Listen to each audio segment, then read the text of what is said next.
Libraries across Idaho are grappling with how to implement a new state law that requires them to review and remove books deemed harmful to minors or risk being sued. The Community Library Network in North Idaho is working to change its current library card for minors policy. The Board of Trustees held a special board meeting this afternoon to discuss proposed revisions to the current policy. Marissa Rio was there and has the details. It could soon be harder for kids at several North Idaho libraries to have access to certain materials. The Community Library Network operates libraries in several North Idaho communities, including Hayden and Post Falls.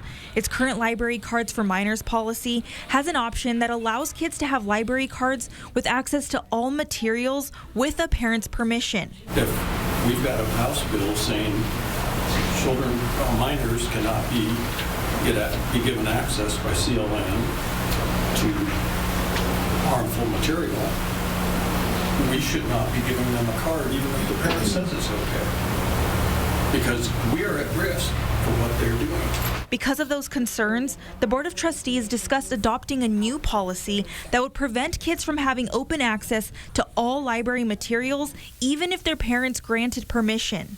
In other words, under this new policy, let's say a high schooler who is under the age of 18 has a history project and wants to check out a book like this.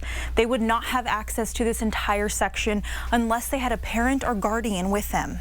Which is what raised concerns for some of the trustees, including the board's legal counsel. And that's a valid concern because parental rights need to be protected. So we need to allow an avenue for parents to be more restrictive or less restrictive without banning, or whatever term you want to use, access to materials these minors already have access to.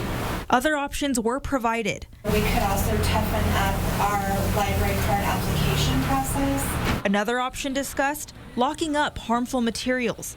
The board decided to not adopt the new, more restrictive policy and agreed to try and come up with a more balanced one.